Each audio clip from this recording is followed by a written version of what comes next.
What is a 2-1 buy down and how does it work? A buy down, and in this case it's a 2-1 buy down, is when the seller contributes a lump sum that gets deposited into an escrow account with the lender. And then that is used to subsidize the buyer or the borrower's reduced monthly payments.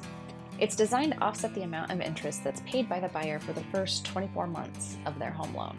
Let's take a look at an example of how a 2-1 buy down works.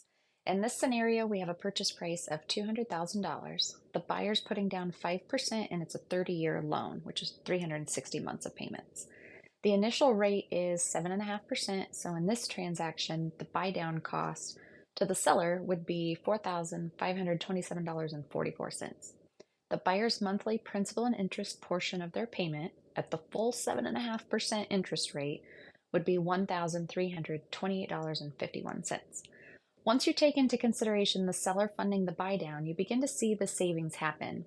The first 12 payments for the buyer would now be $1,078.80. The second year, the payment would increase to $1,293 per month, and then a third year on the full 7.5% interest, it's reflected again with the payment at $1,328.51.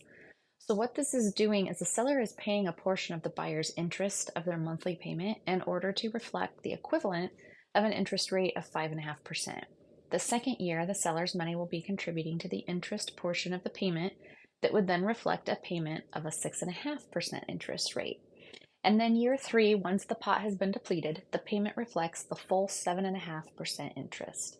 Now, what if a seller says, I'm not interested in that? Let's just reduce the price.